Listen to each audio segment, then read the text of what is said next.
Today I'm thankful to be with you, to give you another installment on the life of my son Joseph. In a short time, the shock of Alvin's death passed, and we resumed our usual life and pursuits with great interest. Our first goal was to finish our home that Alvin had put so much time and effort into, and that he so earnestly wanted completed. This we did as speedily as possible.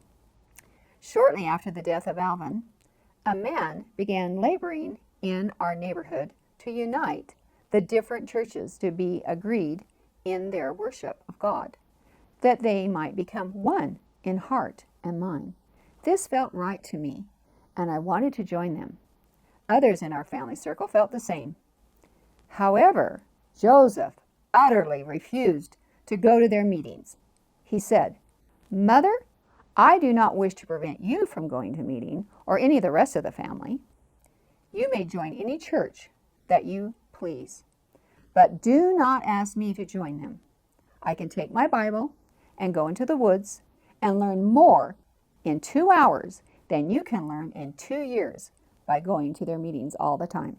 To please me, my husband went to the meetings 2 or 3 times, and then he refused to go anymore. During this excitement, Joseph said that it would not hurt us to join them, but if we did, we would not continue with them for long because there was wickedness in their hearts. One day, Joseph prophesied that we would see the day that Deacon Jessup, who talks so religiously and appears to be such a good man, won't hesitate to take the last cow from a widow and her children in order to get the money the widow owes him, even though he has an abundance of all that he needs. At the time, that seemed impossible to us. Yet 1 year later, we saw Joseph's prophecy fulfilled. On the 22nd of September, 1824, Joseph visited the hill where he had found the plates the year previously.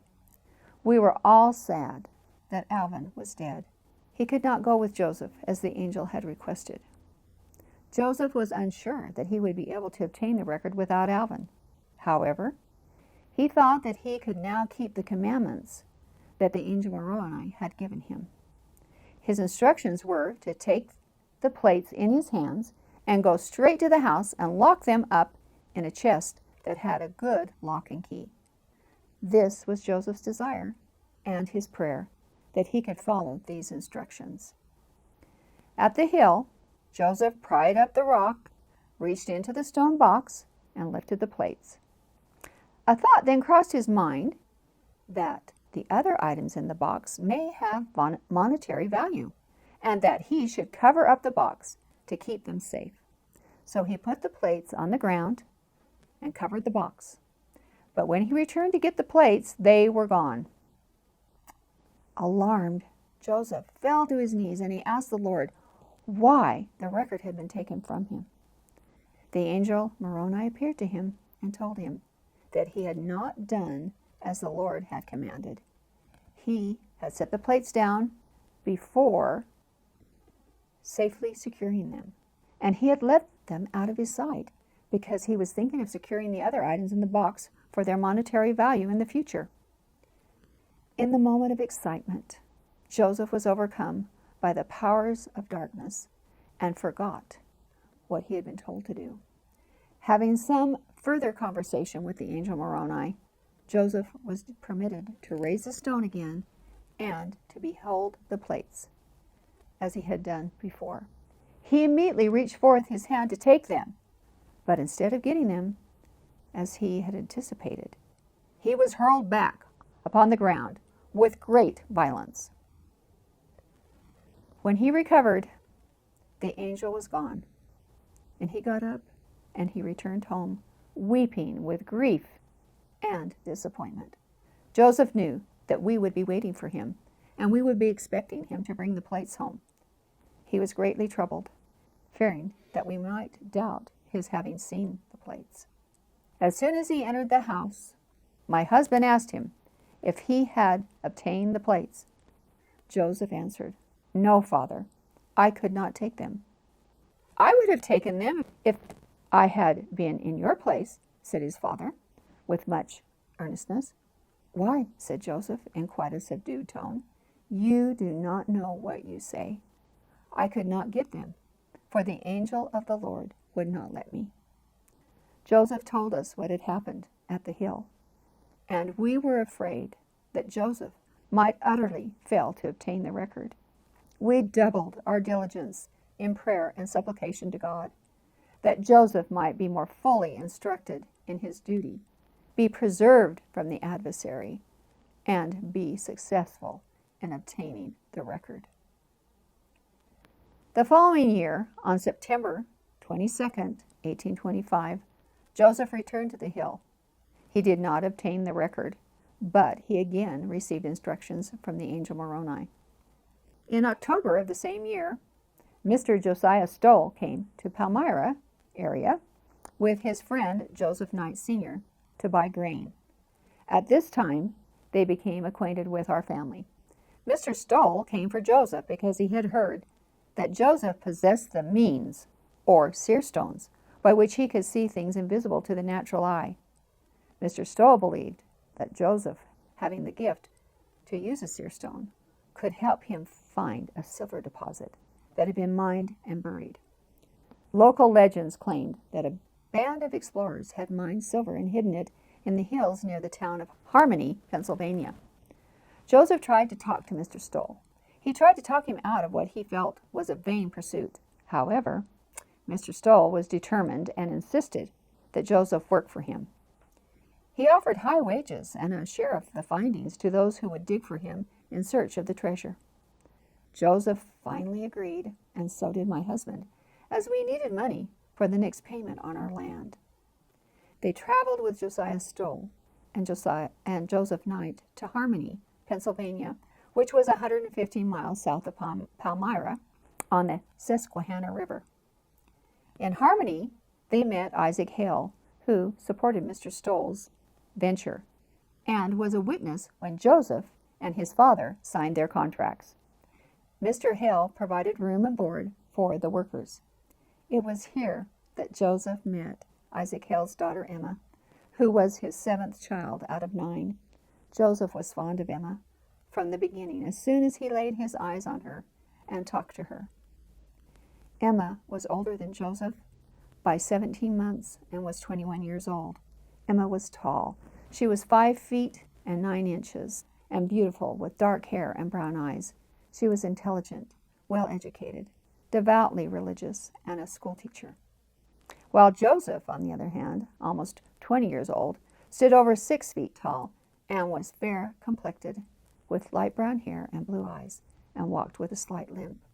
He was a hard worker with no formal education, but intelligence radiated from his having been taught by God and his angels.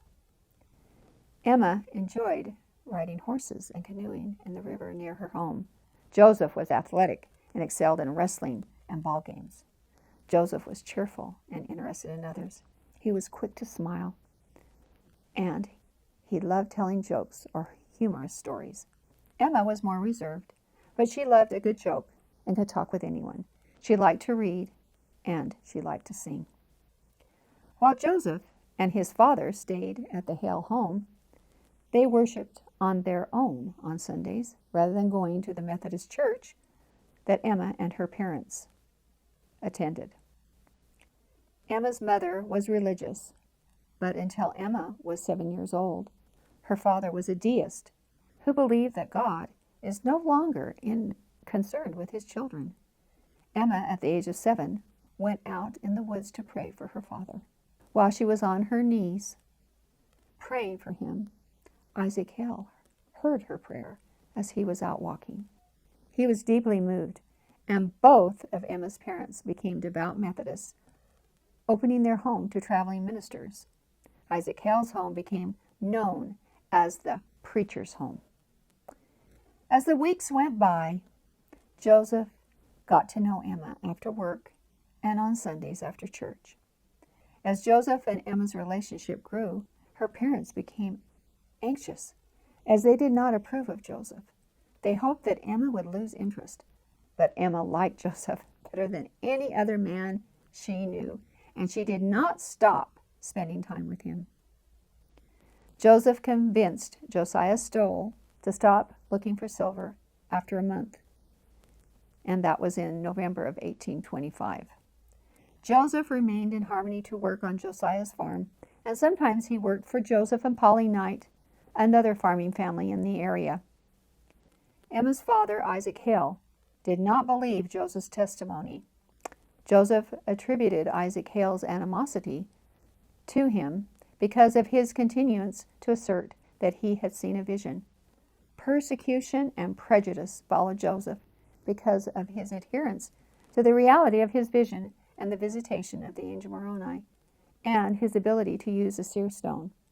Joseph had used a seer stone in his work at the mine. As a consequence, Joseph and his seer stone soon became the talk of the town of Harmony.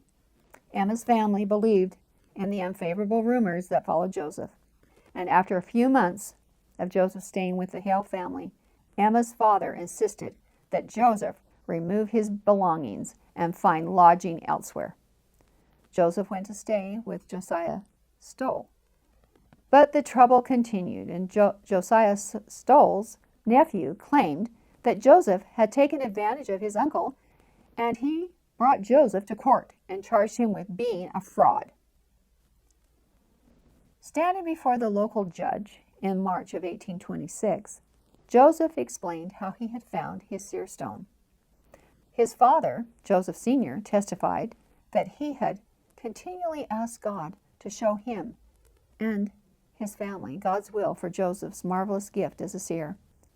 Then Josiah Stowell himself stood before the court and bore testimony that Joseph had not swindled him. "Do I understand," said the judge, "that you believe that this accused young man can see by the aid of his stone?" "No," Josiah insisted. "I positively know it to be true." Josiah Stowell was a respected man of the community, and people accepted his word.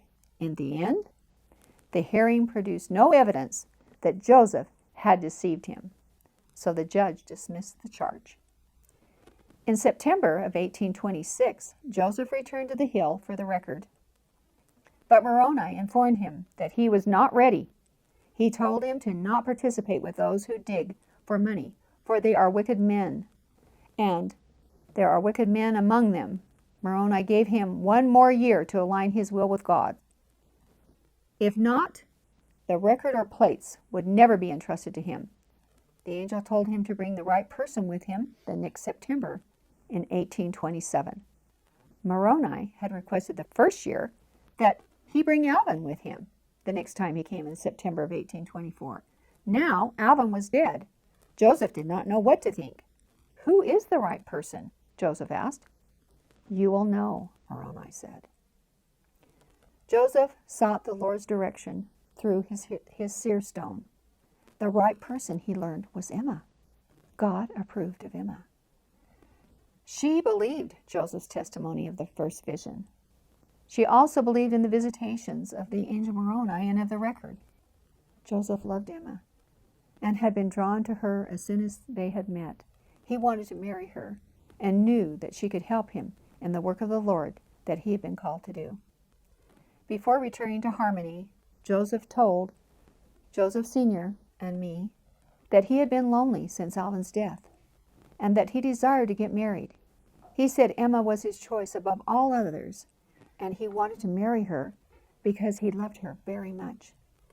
His father was very pleased at Joseph's choice, and he suggested that Joseph bring her to live with us after they were married so that we could get to know her and have the pleasure of her company. We were now living in our new home, and we had plenty of room.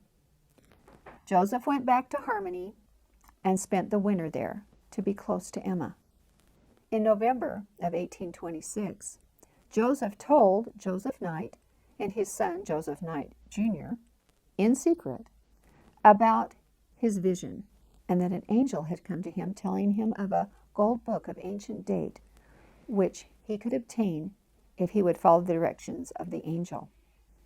They believed Joseph, and Joseph Knight helped Joseph in his courtship of Emma by giving him money and furnishing him with a horse and a cutter or a sled to go and see his girl. But Joseph could not win over the hearts of Emma's parents. When he asked Emma's father for permission to marry his daughter, Joseph was told no. Joseph and Emma kept in touch through letters and meeting at the homes of mutual friends, but the meetings were infrequent.